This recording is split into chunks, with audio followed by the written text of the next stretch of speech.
I was smoothing the sleeve of my jacket in the hotel lobby when I heard my father say, "Get her out of here." He did not raise his voice much. He did not need to. The words carried cleanly across the marble floor, past the front desk, past the arrangement of white lilies near the elevators, and straight into me. For a second, I thought he had to be talking about someone else. I was standing there in a navy suit I had pressed the night before, with my bag over one shoulder and my phone still in my hand. A server moved past with a tray of champagne flutes. Somewhere behind me, a piano version of an old pop song was drifting through the ballroom doors. Everything smelled like polished wood, flowers, and expensive food kept warm too long. Then the security guard stepped closer. He was careful about it. Professional. His hand hovered near my arm, not touching me. He looked embarrassed, which was more kindness than anyone in my family was showing at that moment. I looked at my mother first. She was adjusting the strap of her purse, eyes lowered, pretending to be occupied. My younger sister, Vanessa, stood beside her with that small, tight smile I had known since we were kids. It was the look she wore when she thought something had finally gone her way. No one said I belonged there. No one said there had been a mistake. I remember nodding once, mostly to myself. Then I thanked the guard and said I was leaving. That seemed to surprise him. It probably surprised my father, too. He had always preferred a reaction. Anger gave him something to point at later. Silence left him with himself. So I walked. I crossed the lobby at the same even pace I had used when I came in. My heels clicked against the floor. The ballroom doors stayed open just enough for me to hear laughter, silverware, the low rise of conversation. A family celebration was already underway, warm and bright and full of people who had no idea the evening was built on a structure they did not understand. By the time I reached the parking level, my hands were cold. Not shaking, not yet, just cold. My name is Claire Whitmore. I'm 37 years old, and I've spent most of my adult life being useful to people who confused usefulness with loyalty. In my family, I was the one who handled things. I was the one who could wire money quickly, read a contract before signing it, book the better flight, cover a deposit, solve a problem without making noise about it. If a pipe burst, if a tuition payment came up short, if someone wanted to upgrade a vacation they could not actually afford, my phone would light up. It was never described as dependence. It was described as trust. My father liked to call it family helping family. My mother called me dependable in the same tone some people use for appliances. Vanessa called me lucky, which was her way of turning years of work into a personality flaw.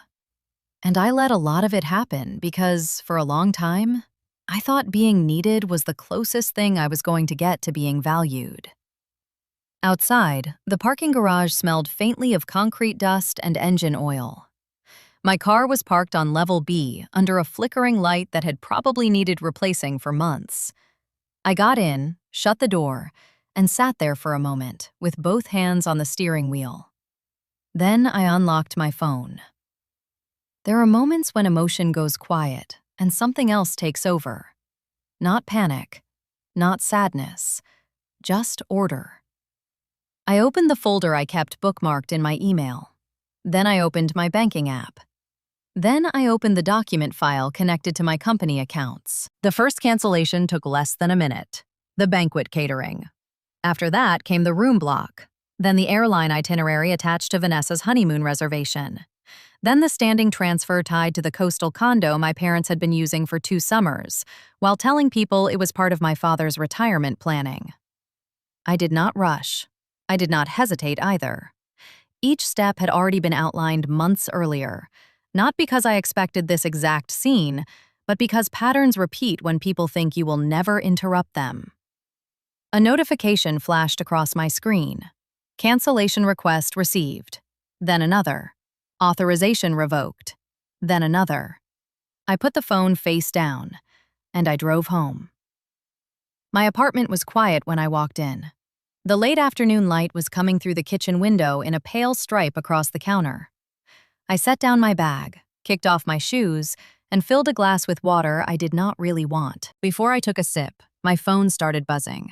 First my mother, then my father, then Vanessa, then two cousins I had not heard from in months. I watched the screen light up and go dark and light up again. The sound of it on the countertop was oddly steady, almost mechanical, like something running through a cycle it did not know how to stop. A hard knock came at the door just as I reached for the folder cabinet in the hallway. Not a doorbell, a knock. 3 fast hits, then 2 more. I stood still for a second and listened. When I looked through the peephole, I saw Vanessa's husband, Daniel, red-faced and breathing hard, one hand braced against the frame. I slid the deadbolt into place. Then I opened the cabinet and pulled out the binder I had labeled 3 years earlier in plain black print. Contingency. I held it in one hand and waited while he knocked again. That was the moment I understood something clearly. They had not been shocked that I left. They were shocked that the systems moved with me. I rested my hand on the binder, looked once more through the peephole, and let the silence sit between us. Then I waited. Daniel knocked again, harder this time. Not frantic, not yet. More like someone still convinced this could be fixed if he used the right tone, the right pressure, the right version of my name. "Claire," he said through the door, "open up." I stayed where I was. The apartment was so quiet I could hear the refrigerator humming in the kitchen and the faint sound of footsteps from the unit above mine. I had one hand on the binder and the other resting lightly against the wall near the entry table. Then he tried again, lower and sharper. "They just canceled everything." I looked at the deadbolt for a moment, then at the peephole, and finally spoke without opening the door. "That sounds inconvenient." There was a short silence after that. I think he expected outrage or tears or some kind of explanation he could carry back with him. What he got instead was my voice, even and tired. "You need to fix this," he said. "The hotel is saying the room block is frozen. The caterer says payment authorization was pulled. Vanessa's airline check-in failed while we were standing there." I opened the binder. Inside were contracts, tabs, printed account summaries, copies of signed authorizations, and a slim envelope of notes I had written to myself over time. Not dramatic notes, practical ones. Dates, payment references, names of managers, confirmation numbers, the kind of information that matters when memory gets selective. The first page listed the ballroom reservation agreement. Client entity, Whitmore Holdings LLC. Authorized signatory, Claire Whitmore. The second tab covered vendor payments. The third was property transfers and recurring expenses. The fourth was private. I let my eyes move down the first sheet while Daniel kept talking through the door. "You can't do this to them." I almost smiled at that. Not because anything about it was funny, but because of how familiar the framing was. For years, the problem was never what they did. The problem was always my response to it. I closed the binder and answered through the wood. "I already did." He exhaled hard enough for me to hear it. "Because your dad said something stupid?" I looked toward the kitchen window. The light had shifted lower now. A passing car threw a brief reflection across the far wall, and then it was gone. "No," I said, because he said exactly what he meant in front of a room full of people. He was quiet for a few seconds. That was the thing about people who benefit from family dynamics. They always seem surprised when someone names them clearly. I did not open the door. I did not need to see his face to know he was recalculating. When he spoke again, his voice had changed. Less demanding, more cautious. "Vanessa didn't know about the payments. That doesn't make any difference. She thought your dad—" "I know what she thought." I had heard the story myself for years. My father's careful version of events. His pension was better than expected. An old investment matured. A private arrangement covered certain expenses. Things were under control. He liked that phrase, under control. It made dependence sound like planning. The truth was less elegant. 7 years earlier, when my consulting business finally became stable, I started helping with a few bills after my father retired. At first it was reasonable. An unexpected medical deductible, a delayed property tax payment, a short-term loan to cover repairs on the house. I told myself it was temporary. Then it became normal. The asks got cleaner over time, better packaged. There was always a reason, always a timeline, always some mild suggestion that I was uniquely positioned to help. I was good with paperwork. I understood numbers. I had flexibility. I had no children. I had built something solid. Why wouldn't I support the people who raised me? A month would pass quietly, and then my mother would call while standing in a grocery store line, voice lowered, asking if I could spot them, just until the trust adjustment went through. My father would send short emails without greeting or sign-off. Need $4,200 by Friday. Temporary. Can you handle deposit for Vanessa's venue? We'll square it later. Call me. Urgent. They always intended to square it later. Later was a place that never arrived. Over time, their lives began to rest on supports they pretended not to see. The condo by the water. The travel upgrades. The membership fees. The birthday weekends. The image of stability. All of it balanced on accounts and approvals connected, one way or another, to me. I noticed before they thought I did. That part matters. People like to imagine that quiet means unaware. It usually means the opposite. About 3 years earlier, after a lunch where my mother casually suggested I cover an anniversary cruise because it would mean so much to your father, I went back to my office and made a decision. Not emotional, administrative. I created a private system, a folder in my drive, a matching physical binder, a spreadsheet with dates, amounts, account sources, and who had requested what. I separated gifts from loans, direct payments from reimbursements, spoken promises from signed authorizations. I stopped relying on anyone's memory, including my own, and because I had learned my family's habits by then, I added one more thing: exit procedures. If support was ever withdrawn, how quickly could recurring payments be stopped? Which reservations were cancelable? Which transfers required written notice? Which assets were technically in my control, even if socially they had been recast as someone else's? None of that came from revenge. It came from fatigue. There is a point where being the responsible one turns into being the invisible infrastructure. Nobody thanks the wiring inside a wall until the lights go out. Daniel was still outside my door. "Claire," he said, softer now. "Just talk to them." I leaned my shoulder lightly against the hallway wall. About what? About all of it. I let the question sit for a second. In the kitchen, the ice in my untouched water had melted enough to crack softly against the glass. "There's nothing to discuss tonight," I said. He laughed once, but there was no humor in it. "You're really going to do this now? On their event night?" I looked down at the binder again. My tabs were labeled in a neat hand. Hospitality, travel, property, tax, trust. The last tab had only been partly filled in. "Yes," I said. "Tonight is when I finally stopped pretending their version of reality was mine." He muttered something under his breath. I caught only a few words: family, punishment, unreal. Then he knocked once more, not as hard as before. "Your mother's crying." That landed somewhere familiar.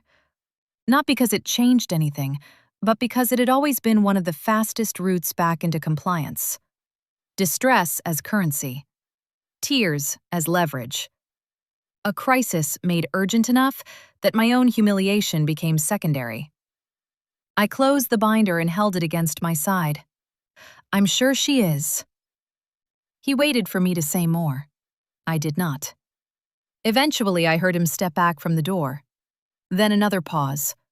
Then the elevator at the end of the hall opening and closing. Only after the building went quiet again did I walk to the kitchen.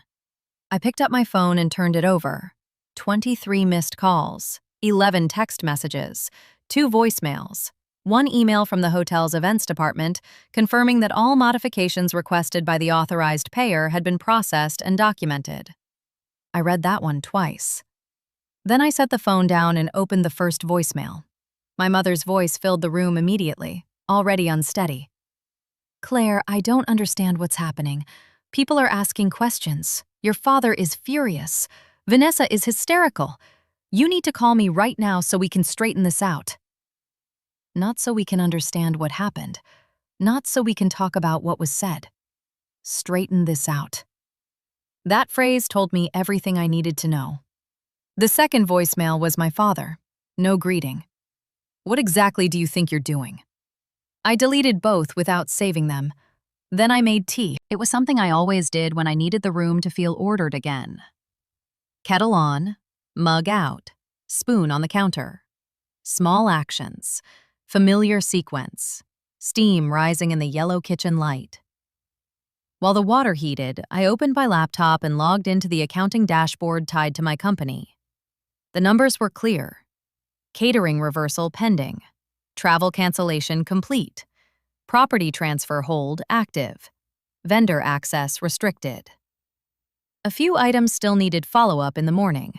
Nothing urgent, but enough to keep the structure from quietly rebuilding itself overnight.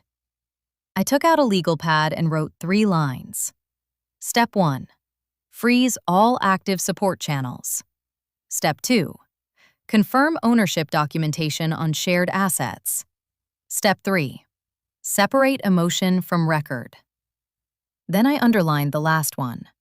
That had always been the hardest part. Families like mine survive by making records feel rude. Asking for paperwork is cold. Wanting clarity is hostile. Remembering exact numbers is unloving. The whole system depends on vagueness, because vagueness protects the people who take. But once something is written down, the story gets smaller and cleaner. It stops drifting. My tea was steeping when a new message came in. Not from my parents, not from Vanessa, from someone saved in my phone as Martin, CPA. I hadn't spoken to him in almost a year.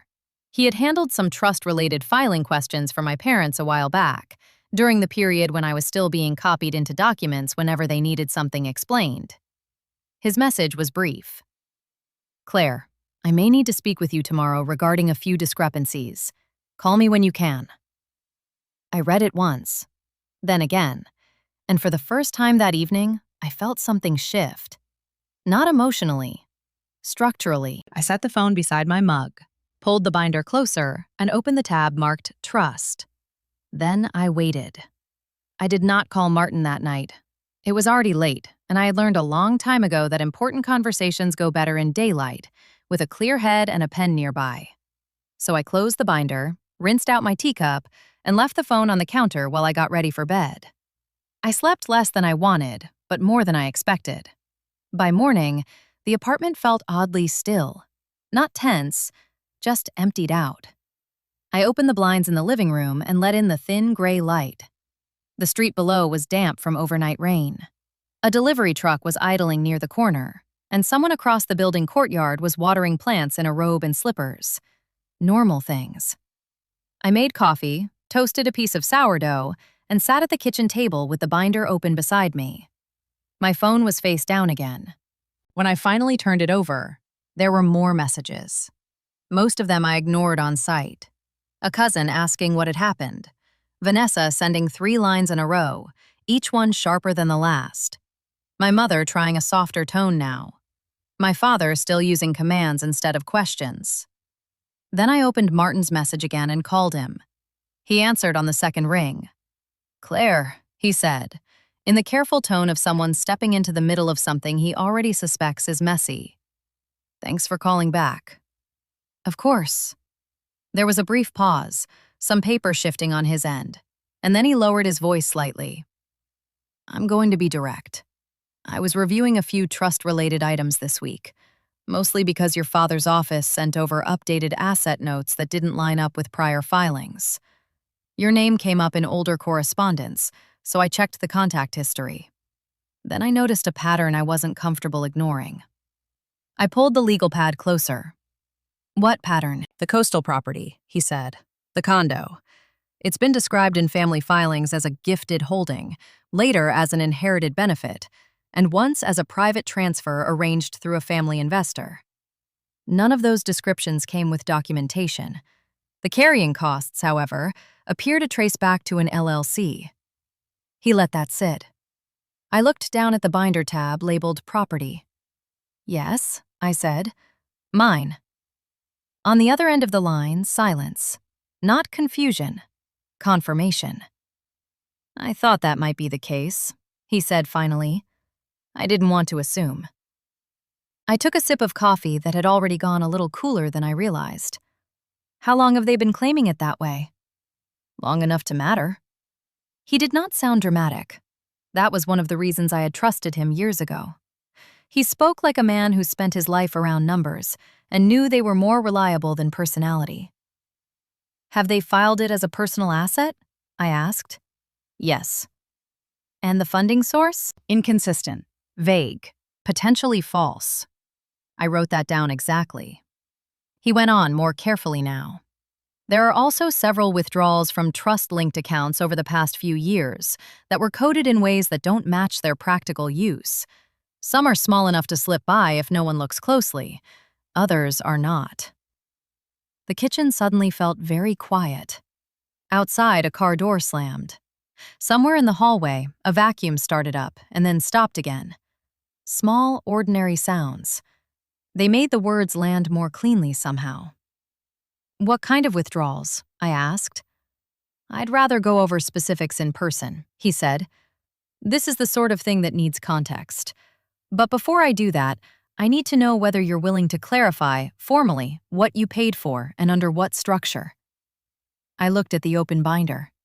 Every date, every transfer, every invoice, every note I had kept because I was tired of being told I was too sensitive, too exact, too cold, too difficult. Yes, I said. I'm willing. All right. Then I'd like to meet today if possible. We set a time for early afternoon at his office downtown. After I hung up, I sat still for a minute with the legal pad in front of me. Then I turned to a clean page and wrote, What I know. Condo payments from LLC. Family event funded through company accounts. Repeated undocumented reimbursements never returned. Trust language inconsistent. Then, underneath that, what I need. Full history. Signed records. Independent review. Attorney. That last word stayed on the page a little longer than the others. I already knew who I would call if it came to that. Her name was Naomi Reeves, and she had helped me with a contract dispute 5 years earlier when a former client tried to recast unpaid work as a misunderstanding. Naomi liked facts, deadlines, and plain language. She had no interest in family mythology. I had always appreciated that. Still, I did not call her yet. First, I wanted to know what exactly I was standing in. I spent the next 2 hours quietly preparing. I showered, dressed simply. Charcoal slacks, cream blouse, long coat because the air still held that wet early spring chill. I clipped my hair back, packed the binder into a larger tote, charged my phone, and printed 3 extra account summaries from my business dashboard. Before I left, I checked my messages one more time. Vanessa had sent a new one. You humiliated everyone. I hope you're happy. I read it once and locked the phone. Happy was not the word for any of it. Clear was closer. Downtown was slow with midday traffic. Wind pushed scraps of paper along the curb near the parking garage entrance. The sidewalks were crowded with office workers carrying takeout containers and talking into headsets. I parked 2 blocks from Martin's building and walked the rest of the way under a sky the color of brushed metal. His office was on the 9th floor of an older building with renovated interiors. Quiet carpet, frosted glass, a reception desk with neatly stacked folders and a bowl of wrapped peppermints no one ever seemed to take. Martin met me himself. He was in his 60s now, trim, measured, still wearing the same rimless glasses I remembered. He shook my hand once, firmly, and led me into a conference room with a long walnut table and a view of the river through rain-specked windows. He already had documents laid out. That told me more than his message had. He waited until the door was closed, then gestured for me to sit. I'll keep this simple, he said. What I'm about to show you may not amount to criminal exposure on every line item, but it is serious enough that you should not navigate it without counsel." I nodded. Then he turned the first document toward me. Trust disbursement history. I scanned the entries. At first, it was exactly what I expected. Maintenance, insurance, tax-related adjustments, ordinary movement around a family trust. Then Martin pointed to several highlighted lines. "This one," he said, "18,000, withdrawn during the same month I graduated business school, labeled as emergency property repairs." I frowned. "What property?" He handed me a second sheet. Not repairs. Kitchen renovation invoices tied to Vanessa's townhouse. I kept reading. Another entry, just under 10,000, marked educational support. The backup paperwork told a different story. Premium concert packages, hotel bookings, spa reservations billed during the same period my mother had been telling me money was tight. Then another. A much larger disbursement routed through 2 internal categories before landing at a specialty auto shop. Martin tapped that line gently. "Your father's restoration project." I stared at the page. His vintage coupe, the one he liked to stand beside during neighborhood gatherings, telling people he had finally rewarded himself after a lifetime of responsible sacrifice. For a moment, all I could hear was the low hum of the building ventilation, not because I was shocked that they used money badly. I had suspected that for years. What unsettled me was the administrative neatness of it. The way misuse had been dressed as structure. The way personal indulgence had been tucked into forms meant to sound respectable. Martin folded his hands. "I want to be careful here," he said.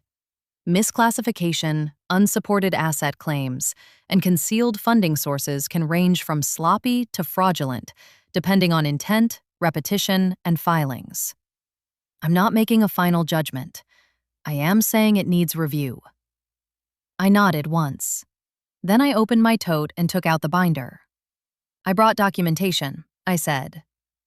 For the next 40 minutes, we worked quietly. I showed him the condo payment records tied to Whitmore Holdings, copies of monthly transfers, insurance confirmations, maintenance requests that had come to me directly when the property management office couldn't reach my parents, email threads where my father referred to the condo as "our place" in one message and "your holding arrangement" in another, depending on who was copied. I showed him the hotel reservation agreement from the family banquet, the vendor confirmations, the authorization forms with my signature as sole payer, the honeymoon booking, the recurring expenses attached to my parents' social life that had never once originated from any retirement plan they described publicly. Martin did not interrupt much. He simply reviewed, asked short questions, and made notes in a narrow, efficient hand. At one point, he leaned back and took off his glasses. "Claire," he said, "did they ever provide you with written acknowledgement that these were your funds supporting their obligations?" "No." "Did they ever list you properly as lender, sponsor, owner, or benefactor in trust materials or asset declarations?" "No." He put his glasses back on. "That matters." There it was again. Not emotion, not outrage. Matter. I had spent years in conversations where everything was softened, blurred, or recast as family complexity. In that room, with paper spread neatly between us, the whole situation became simpler than it had ever felt at home. Martin closed one file and opened another. "There's one more issue," he said. He slid over a summary page I had not seen before. Across the top, informal inheritance reference, private family investor. I read the phrase twice. Then I looked up. They used that language in filings? Yes. And there's no documentation behind it? None that I've been given. I felt something in me settle all the way down. This was the shift. Until that moment, part of me had still been standing in the hotel lobby, hearing my father's voice and trying not to give that memory too much shape. But this wasn't about insult anymore. It wasn't even about being used. It was about record, ownership, exposure, and intent. A family story had crossed into a paper trail. I closed the file carefully. "What would you do," I asked, "if you were me?" Martin did not answer right away. He looked at the documents, then at me. "I would stop having verbal conversations," he said. "I would preserve every record. And I would call your attorney today." I nodded. Then I took out my phone and opened Naomi Reeves's contact. My thumb hovered over the screen for half a second. Then I pressed call. It rang once, twice, and then she answered. Naomi answered the way she always did. No extra warmth, no wasted words. "Naomi Reeves." "It's Claire Whitmore." A short pause. Then her tone shifted just enough to show recognition. "Claire, are you all right?" I looked across the conference table at Martin, who had tactfully lowered his eyes to the papers in front of him. "I'm not in danger," I said, "but I need legal review on family-linked financial misuse, asset misrepresentation, and a property issue that may be larger than it first appeared." That was the kind of sentence Naomi understood immediately. "Can you come in today?" "Yes." "Bring everything. Originals if you have them, copies if you don't. And Claire?" "Yes?" "Do not warn them." "I won't." We ended the call, and I sat for a second with the phone still in my hand. Martin gave a small nod, like a man acknowledging that the next step had become unavoidable. "I'll prepare a summary of what I've reviewed so far," he said. "Not conclusions, just structure, discrepancies, and the supporting records you've provided." "That helps." "It should." He gathered the marked pages into a clean stack and clipped them together. Even that small sound, the metal clip snapping shut, felt final. Before I left, he looked at me carefully over the top of his glasses. "One more thing. However this began for them emotionally, from here forward, you should assume they will try to turn confusion into defense. Keep everything factual." "I can do that." "I know," he said. Outside, the wind had picked up. It pushed cold air down the street in sudden bursts that made people pull their coats closer as they crossed intersections. I stopped at a corner cafe, not because I was hungry, but because I needed 10 quiet minutes between one office and the next. Inside, the place smelled like espresso, citrus cleaner, and damp wool. A milk steamer hissed somewhere behind the counter. I ordered plain black coffee and sat by the window with my tote at my feet and my phone face down beside the cup. Then I opened my legal pad and wrote 3 new lines. Step 1. Move everything into documented channels. Step 2. Separate property, trust, and event funding into distinct matters. Step 3. Let third parties confirm what family denied. That was the shift I needed. Not reaction, process. I had already done the emotional part, though quietly. The humiliation in the lobby, the cold drive home, the pause at my front door with Daniel outside and the binder in my hand. None of that needed revisiting now. From this point on, the work was administrative. I drank half the coffee, left the rest, and went to Naomi's office. Her firm was on the 12th floor of a newer glass building across the business district. Clean lines, quiet reception area, no decorative clutter. The kind of place where everyone seemed to move with a purpose and no one raised their voice. Naomi met me in a conference room, with a screen mounted on one wall and a tray of water glasses lined up near a notepad.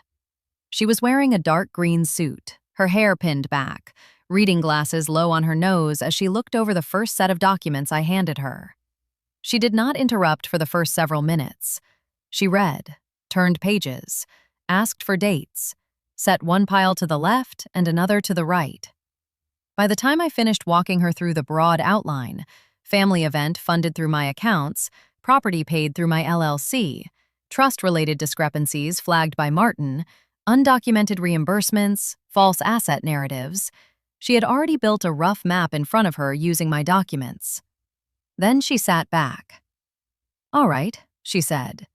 We have several separate issues that your family has been treating as one convenient blur.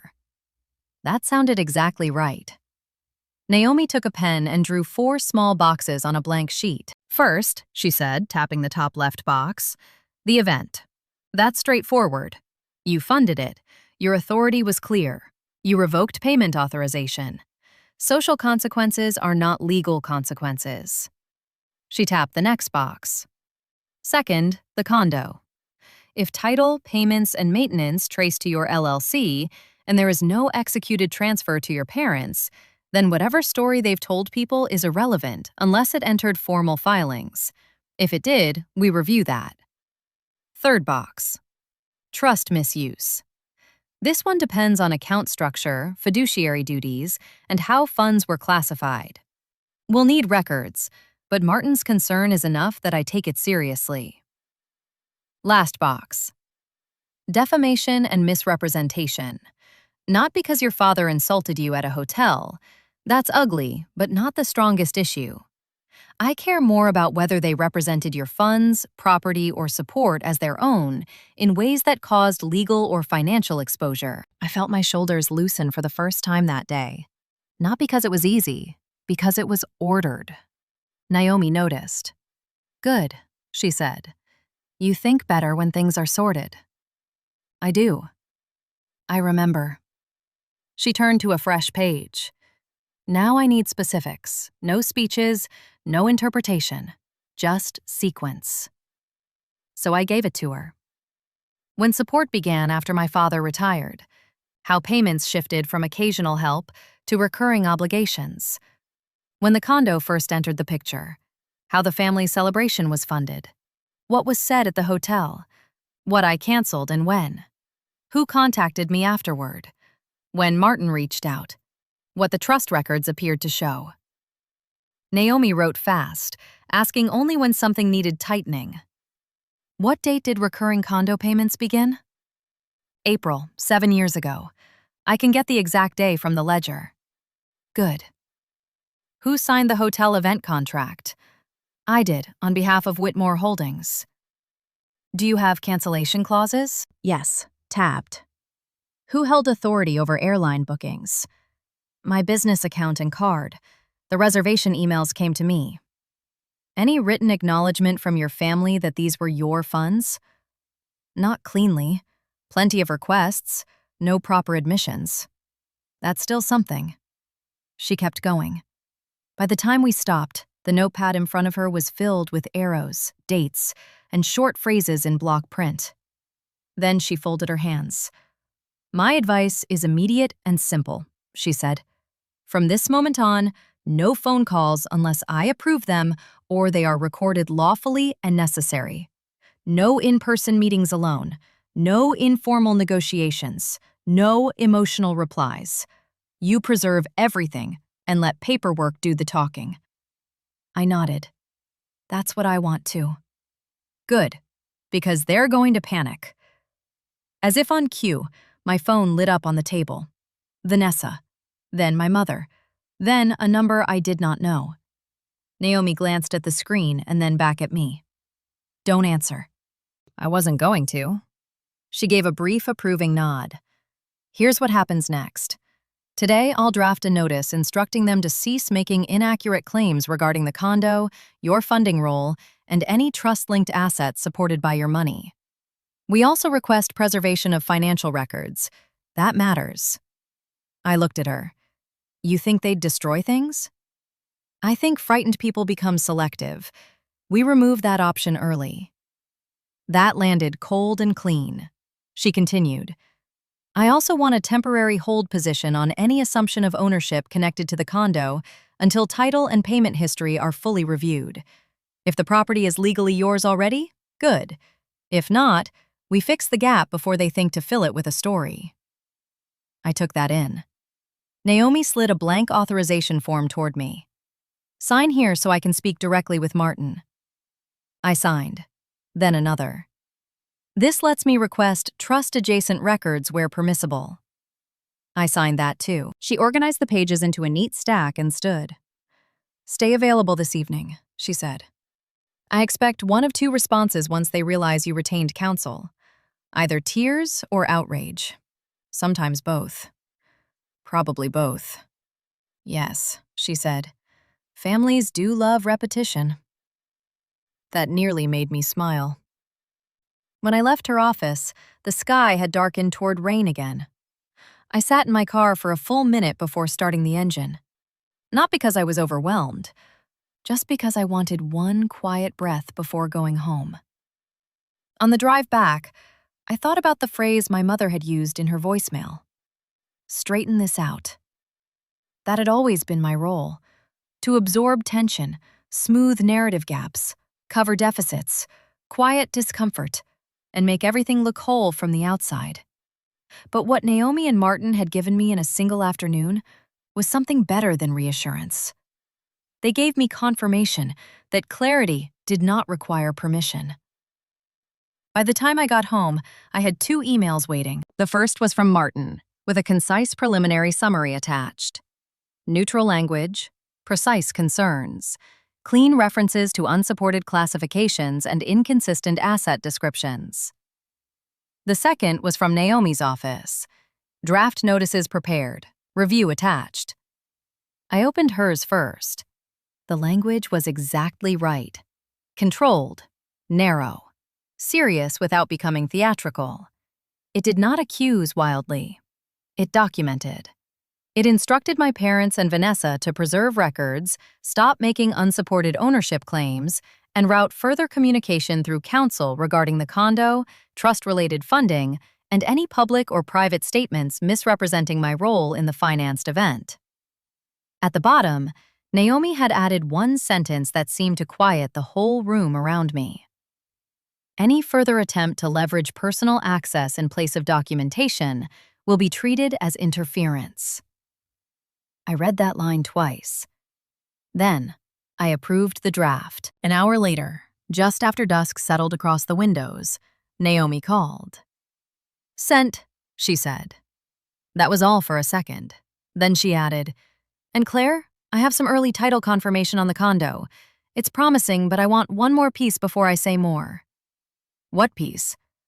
A filed transfer reference from years ago that may establish something your parents either ignored or hoped you never checked. I stood in the kitchen with one hand resting on the counter. What kind of something? Her voice stayed level. The kind that changes this from family dependency into documented leverage. I looked at the darkening window over the sink. Outside, rain had started in a thin, steady pattern, tapping softly against the glass. When will you know? I asked. Soon, she said. I'm waiting on the record now. Then the line went quiet, and I realized we were both listening for the same thing. The email that would decide how much of the illusion had already been mine to undo all along. The email came just after 8.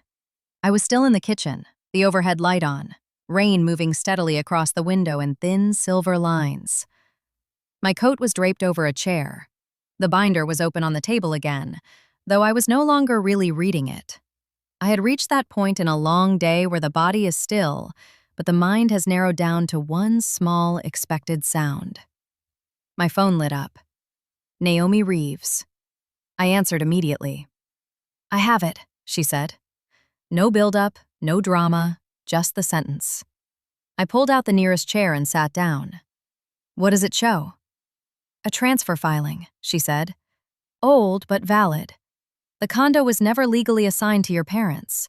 There was an internal holding structure through your LLC, followed by a recorded protective transfer that preserved your ownership interest in case of financial dispute or creditor exposure.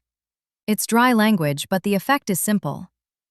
I waited. They were living in a property they did not own, using a story they could not prove, while you carried the payment structure. The rain tapped once against the glass harder than before, then softened again. I looked down at the edge of the binder, at my own handwriting on the tabs, at the tea ring I had left on the table from hours earlier. So it's mine, I said. Yes, Naomi replied. It appears to have been yours in every way that matters for quite some time. They may have assumed proximity would eventually become possession. That happens more often than you'd think. I let that settle, not because I was shocked anymore. I was past shock. What I felt was something steadier. Confirmation. Naomi continued. I've already instructed my clerk to prepare a formal property position notice. It will make very clear that any verbal claim your parents have been making is unsupported. We'll also move on the trust review in parallel. All right. And Claire? Yes. If they contact you tonight, you say nothing about this. I understand. After we hung up, I sat there for another minute with the phone still in my hand. Then I stood, rinsed out the mug I had left in the sink, wiped down the counter, and put the kettle on again. It was a small habit, but it mattered. When something became real, I needed the room around me to return to order too. While the water heated, I noticed the silence in the apartment. No knocks at the door, no calls coming in right then, no raised voices, just the hum of the refrigerator and the light movement of rain outside. Then my phone buzzed again. Vanessa. This time, it was a text. Mom says you hired a lawyer. Are you seriously taking this that far? A second followed before I had even finished reading the first. You've made your point. Then another. Dad says you're confused about what belongs to who. I set the phone face down. A few minutes later, another message came in from an unfamiliar number. I turned it over again. A local office line, short voicemail icon. I listened. It was a man speaking in the careful, clipped tone people use when they are trying not to sound worried. Ms. Whitmore, this is Alan Mercer. I represent your parents in a preliminary advisory capacity. I'd appreciate a return call at your earliest convenience to discuss a path forward before this matter escalates unnecessarily. I almost smiled at the phrasing. Before this matter escalates unnecessarily. As if the escalation had come from me. As if I had wandered into complexity instead of finally opening the door on it. I forwarded the voicemail to Naomi without comment. She replied 3 minutes later. Do not respond. I will. That was enough. The next morning, the sky had cleared. Pale sun came through the bedroom curtains, and for the first time in days, I slept until nearly 7 without waking to check my phone. When I got up, I made oatmeal, sliced a pear into it, and stood at the counter eating in my socks while reading Naomi's latest email. She had already sent 2 things. First, the formal property notice. Second, a records demand tied to the trust review. The language stayed narrow and clean. No grand statements, no unnecessary force, just dates, filings, obligations, and consequences. Naomi understood what I valued most in moments like this. She did not perform certainty where documents could provide it. By 10:30, she called again. The attorney contacted me, she said. For my parents? Yes. He wants an informal meeting. Off the record. No court filing yet. They're hoping this can be contained. Contained? I repeated. That was the word. I walked to the living room window and looked down at the street. A cyclist was waiting at the light below. A woman with a bright red umbrella crossed against traffic and then corrected herself with a small, embarrassed jog. What do you recommend? I asked. I recommend we meet, Naomi said, because I'd like to hear what version they think still survives. But we do it under conditions. What conditions? Respectable setting, business hours, with counsel present, no side conversations, no improvising, no emotional ambush. That sounded right to me. When? This afternoon, if you're available. I am. The meeting was set for 3 at a private conference suite Naomi's firm used for mediations and financial disputes. Neutral ground, large table, glass water pitchers. No family photos, no hotel ballroom, no home turf. A controlled room. That mattered more than I could explain. I arrived 10 minutes early. The suite was quiet, carpeted, almost over-insulated from the city outside. The receptionist directed me to a conference room with soft gray walls and a long oval table. Naomi was already there, reviewing a slim folder with sticky tabs along the edge. She looked up when I walked in. How are you feeling? Clear. Good. She slid a glass of water toward me. "Remember," she said, "you are not here to persuade them. You are here to define reality and let them react to it." I nodded. A few minutes later, the others arrived. First, the attorney, Alan Mercer, in a dark suit and polished shoes that were maybe trying a little too hard to signal steadiness. Then my father. Then my mother. Vanessa came last. For a second, seeing them there in that room, ordinary, seated, stripped of the hotel lighting and the crowd and the performance, made everything look smaller than it had in the lobby. More human, but not softer. Just smaller. My father avoided my eyes at first. My mother looked tired, carefully groomed but frayed around the edges. Vanessa held herself the way she always did when she wanted to appear calm while broadcasting contempt. Nobody said hello. Alan did. "Thank you all for coming." Naomi gave him a single nod. "Let's begin." The first few minutes were what I expected. Alan tried to frame the situation as a regrettable family conflict that had spiraled due to hurt feelings and misunderstandings around informal financial support. He was smooth about it, not sloppy. He used phrases like shared assumptions, blurred family expectations, emotionally charged setting.